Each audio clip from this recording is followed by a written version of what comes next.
Numerous aspirants who are out there and who have several queries and doubts in their mind around this season, I thought that why not get in touch with an expert who can be here with us and clarify all the many doubts that we have as aspirants, and also as people who might want to take up this exam somewhere later in lives. So I would like to take the privilege of introducing him to you all as an UPSC expert who's here with us.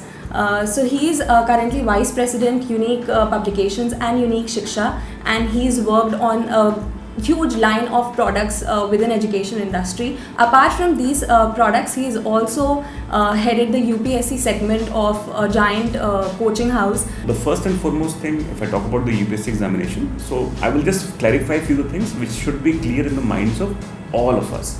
First and foremost, UPSC, that is Union Public Service Commission, is a body which conducts examination for many services.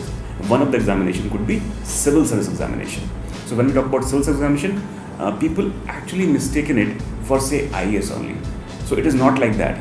There are 24 services for which UPSC conducts civil service examination: IAS, IPS, IRS, IFS, Indian Postal Account Services, Indian Audit Account Service, Delhi and Andaman Nicobar Services, Denix. There is a range of services. So for all these services, there is a one consolidated examination for which UPSC conducts CSE, that is Civil Service Examination.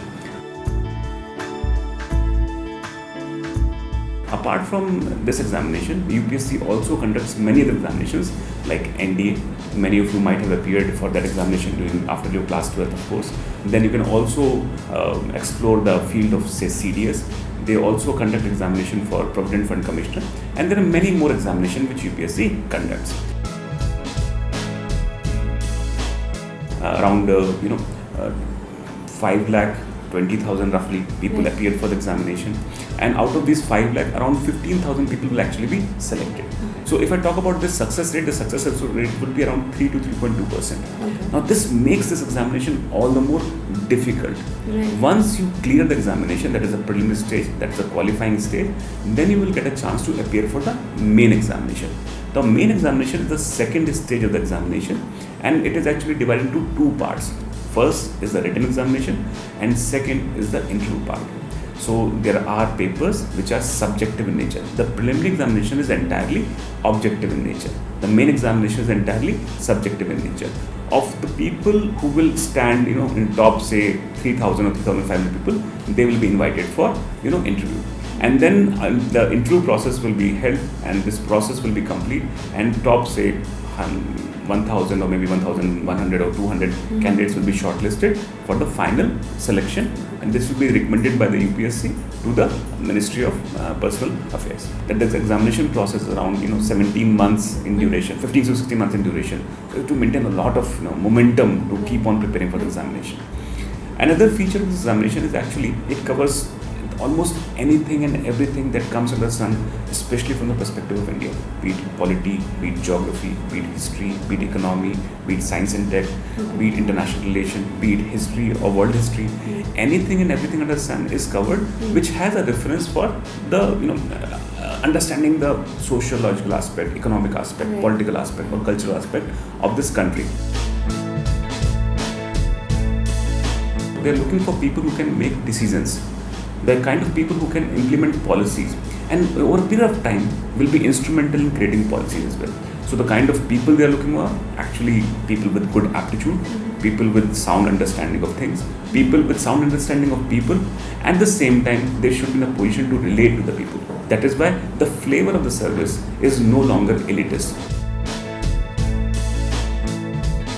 Can you just elaborate or maybe break it into parts with respect to the prelims and the main examination?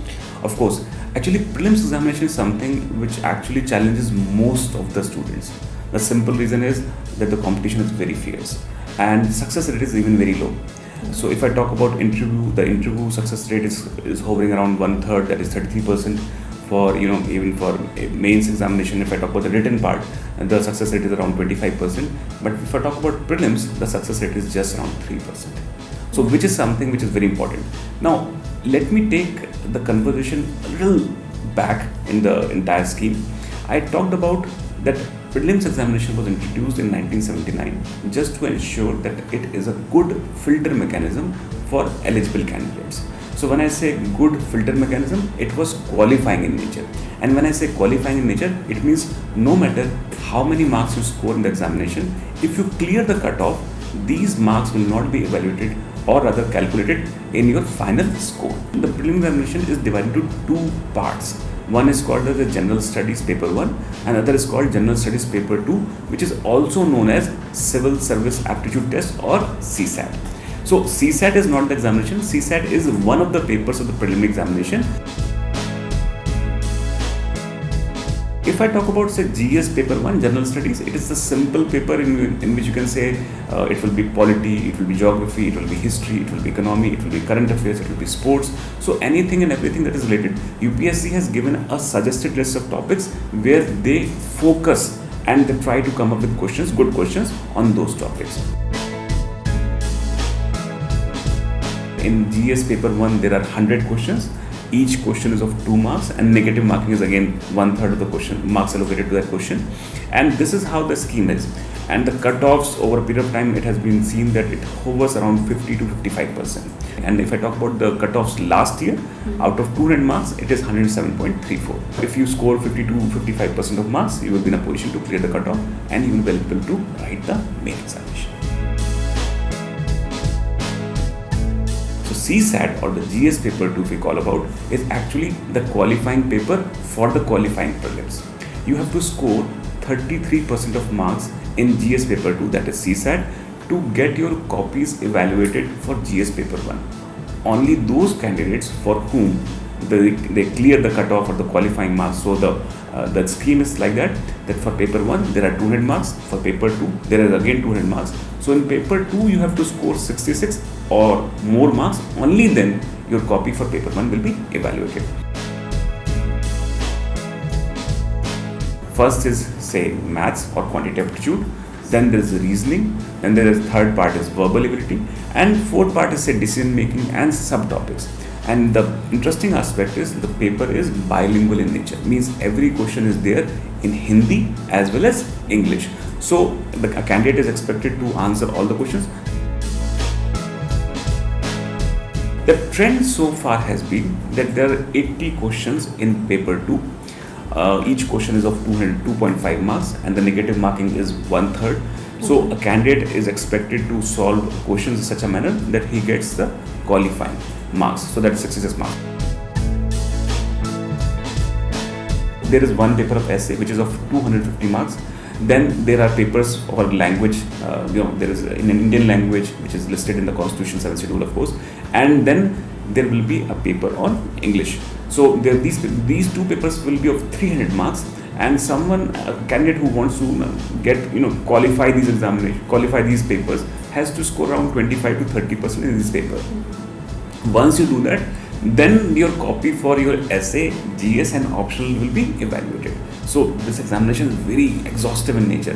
Now if I talk about GS, now recently UPSC has introduced GS paper 4, which is also called as Ethics, Integrity and Aptitude.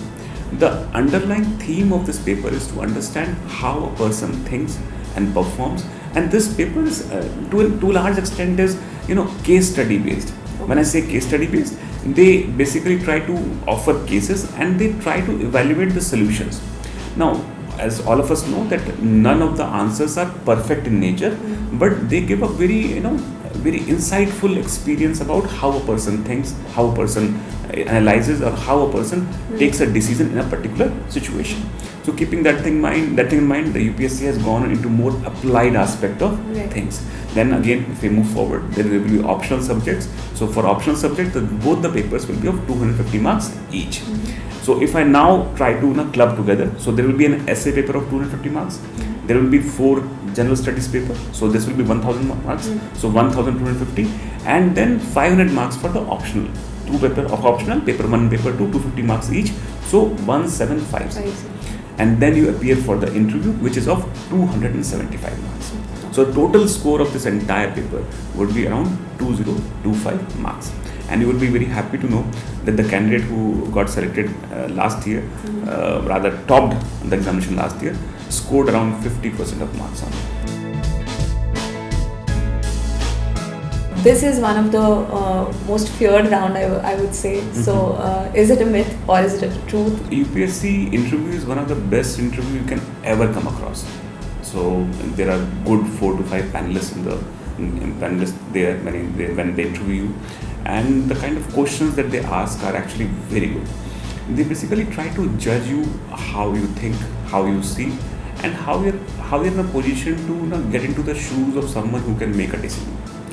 If I talk about these few things, normally they let you go loose in the sense where they say, tell me something about yourself, tell me more about your subject, tell me more about your district, where you come from, tell me about the problems that you see in your district, or what kind of a solution you can offer to the administration when you are working as a head to solve those problems. So somewhere the kind of approach that UPSC follows for the interview, or most of the panelists, if I talk about, they basically want to understand how good you are in terms of understanding a situation, how you assess and analyze, and the kind of options that you create in terms of decision making. And they do invest a good amount of time as well. So a candidate who normally goes for an interview will be interviewed from 30 to 40, 45 minutes. And I have seen people coming out of an interview room after say 1 hour as well. So this is what the case is. I think UPSC has one of the most thorough system of interview, and actually it has proved that it holds a lot of merit. So guys, you just watched our expert segment on Civil Service Examination, which is conducted by UPSC. And here you got a lot of information about the entire examination. So in case you have more queries and doubts, you can write into our expert in our comment section below, and our expert would answer all your queries and doubts. So please subscribe to our collegedecode.com channel on YouTube and send in us all your queries that you have. And please press the like button as well.